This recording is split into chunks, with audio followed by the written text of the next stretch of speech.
Hello everyone, good day. I am Rosemy B.S. Ver from BSN Social Studies 2C I am the assigned topic for the section 3 and 4 for the height of imperialism in chapter 21. So now let's talk about the section 3, the British rule in India, and next will be the section 4, which is the nation building in Latin America. So first, let's talk about the objectives for this topic. So first is to define the mistrust and cultural differences between the British and Indians which lead to violent conflict. And then the second is we should distinguish the revolutionary ideas in Latin America were sparked by the success of revolutions in North America. So now let's first talk about the section 3, which is the British rule in India. So British government over the course of the 18th century, British power in India increased while the power of Mughal rulers had declined. So back to the chapter 15, that's the chapter 15 will tackle that happened. So the British government they gave trading company which named the British East India Company, which is power to become actively involved sa Indians political and military affairs. So there is a connection between the British and Indians to this company. So to rule India, the British East India Company had its own soldiers and forts. So na sila yung mga soldiers. And also they hired an Indian soldiers and gitawag og sepoys, which is to protect the company's interest in the region. So they hired the soldiers para nasa sila shares or interest in that company. So in 1857 there is a growing Indian distrust. So nasa ka ng nawagtangag salig ang Indian sa British, which lead to revolt. So the British call the revolt sa ilahan sa mga British gitawag nila og Sepoy Mutiny, while in Indian it was called the First War of Independence. So in a neutral observers, there is a great rebellion between these two. So what would be the reason? So the reason, the major immediate cause of this revolt was a rumor that the troops' new rifle cartridges were greased with cow and pig fat. As we all know that the cow, it was sacred to Hindus, which is religion in Indian. So and also the pig was tabo or giban sa Muslims, pero nganong that rifle their cartridges or bala is gigreasman og cow and pig fat. So to load a rifle at that time, soldiers had bite off and the cartridge. So ang mga sepoys is kumutouch kuno sila ato sa gigrease nga cartridges nga kanang gigrease with cow and pig fat is they were polluted or poisonous. So kay lagi ang cow is very sacred to Hindus and pig was gibawalan man sa ilaha sa mga Muslims. So wala nilagi kanang they refuse Indian sepoys, the group of sepoys refused to load the rifles with cartridges. So that's why the British at that time who in charge with mutiny is anger, is nasuko, and that's why they humiliated publicity. Indians or sepoys is they humiliated publicity and prison. So that treatment is nasuko ang mga sepoy troops in Meerut. So now that treatment is they went rampage. So ang ilang tungod sa kasuko sa mga Indian kay lagi gipriso sila, humiliate sila in public. They kill 50 European men and women, also the children. So they kill mga 50 European men, women and children. So in that, mga Indians joined the revolt. So including na ana ang kanang princess whose land the British had taken. So ang katong princess ni apil na sad og kanang join the revolt kay lagi ang land sa east land sad kay gikuhasan sa mga British. So within a year, Indian troops loyal to British and fresh British troops had crushed the rebellion. So loyal within a year, kay loyal lagi kuno sila ya tungod lang ato is inana nagkakuan na rebellion na. So although Indian troops fought bravely and outnumbered the British by about na ay 230,000, nahimo lang 45,000. So even though na naibanan ang mga British, Indian have not well organized. So there is a revolvers between Hindus and Muslims which keep the Indians from working together. So there is a cruel trouble on both sides in Hindus and Muslims. So at Kanpur, in Indian massacred brutal, there is a 20 defenseless women and children in building known as the House of the Ladies. So daghan jud tog mga yung massacre dito sa House of the Ladies, which is na mga 200 ka mga women and children dito sa building, which is British took revenge before the executing the Indians. So before sila mo execute is nag-revenge sila to massacre the House of the Ladies. So what is the effects of revolt? So the British Parliament transferred the powers of the East India Company directly to the British government. So in 1876, si Queen Victoria took the title Empress of India. So the people of India were now her colonial subjects. So India became her jewel in the crown. So although ang rebellion is na failed, it helped to power the Indian nationalism. So the rebellion marked the first significant attempt by the people of South Asia to throw British rule, and there is a new generation of Indian leaders who would take up the cause. So now let's proceed to the British colonial rule. So after the Sepoy Mutiny, ang British government began to rule India directly. So they appointed a British official known as a viceroy, which is a governor who ruled a representative of a monarch. A British civil services, ang British civil services is ni-assess sa viceroy.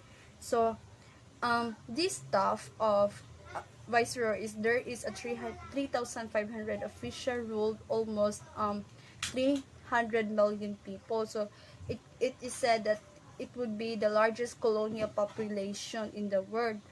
So British rule involved benefits and cost for Indians. So unsa din yung mga benefits?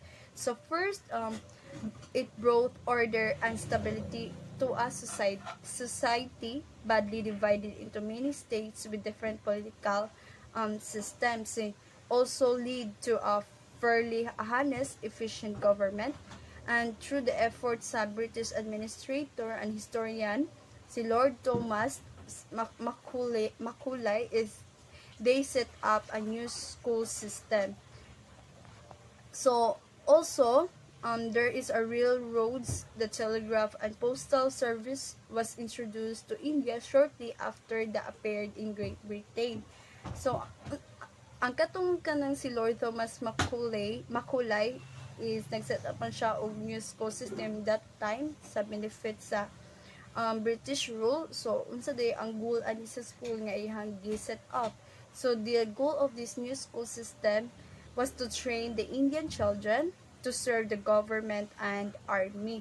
So this new system is served only for elite or the upper class Indians. However, 90% of the population remain uneducated and illiterate. So in 1853, there is a first trial run of passenger train, which is traveled the short distance from Bombay to Thane.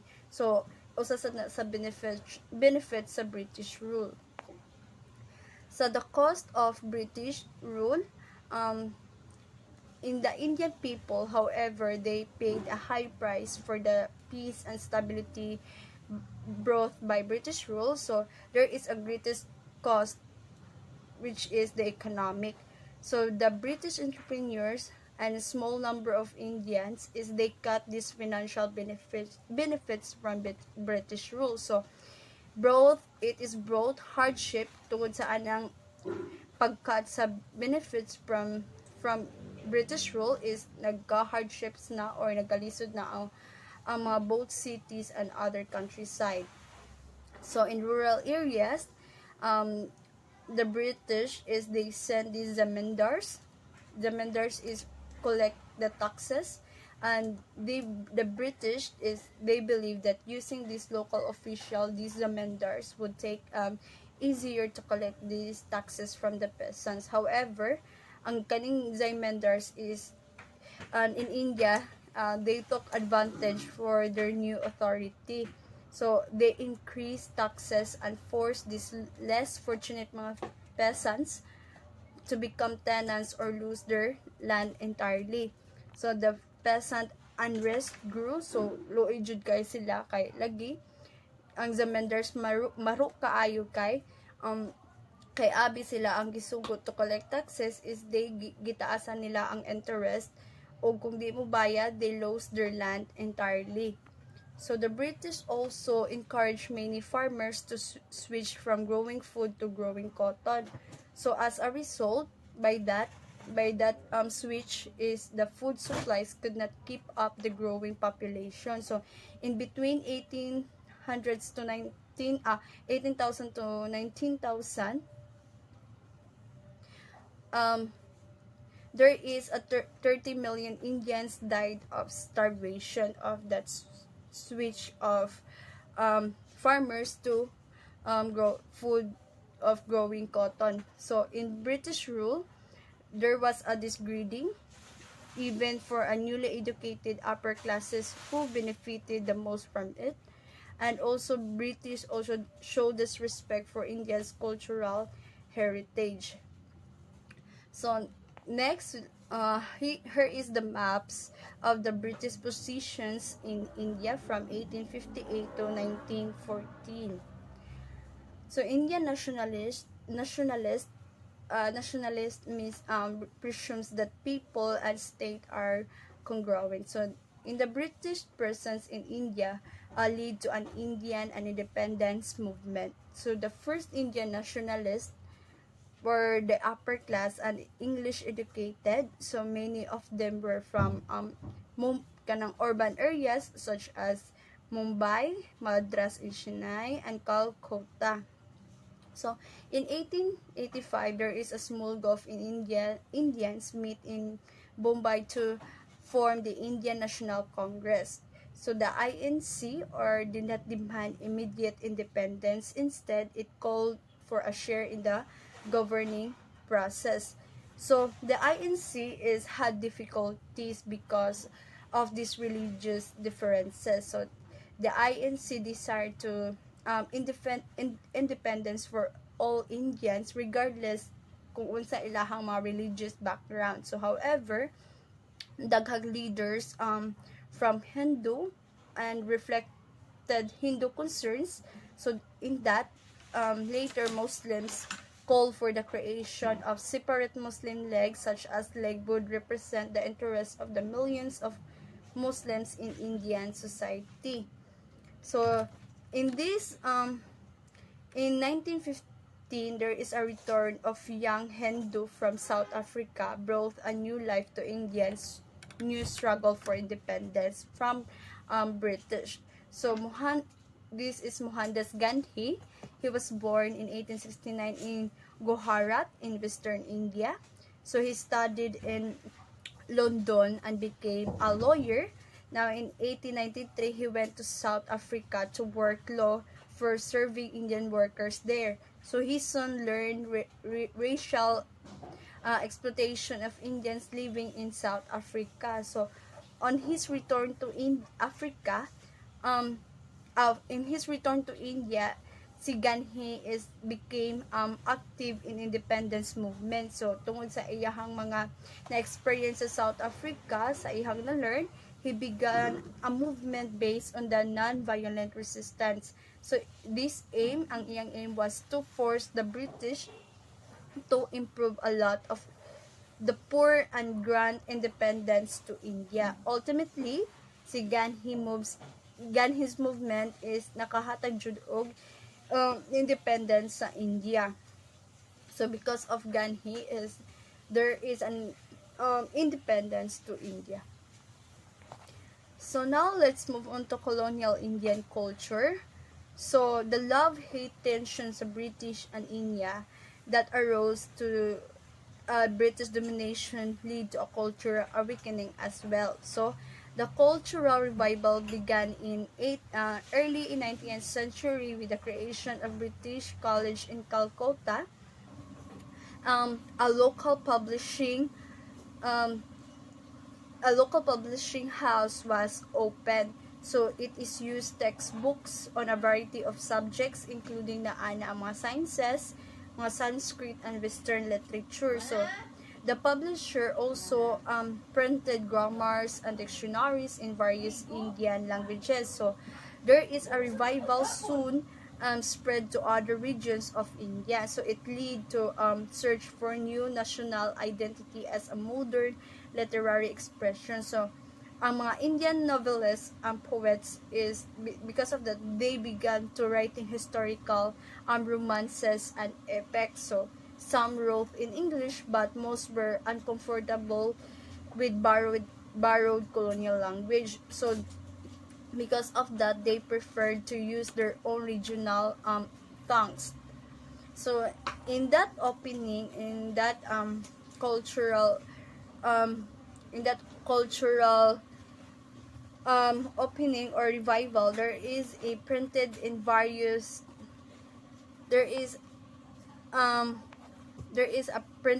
regional Indian languages, which is newspaper common medium used to arouse mass support for nationalist causes. So in his newspaper, si Kisari, the title is The Lion. So he is a journalist. In his newspaper Kasari or The Lion, si Balwantra Gangadhar Telak,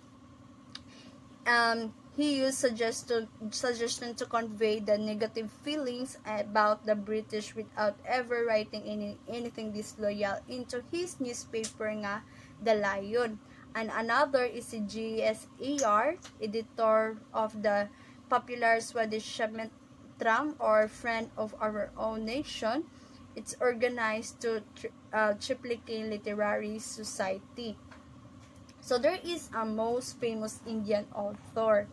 Mo ni siya si Rabindranath Tagore. So Tagore winner is the winner from the Nobel Prize in Literature in 1913. So he is a great writer and poet. So Tagore had many talents, and he also a social reformer, spiritual leader, educator, philosopher, singer, painter, and international spokesperson for the moral concerns of his page. So he set to music the Bengali poem in Bandi Mataram or Hail to Tree Mother, which became the Indian nationalism's first anthem.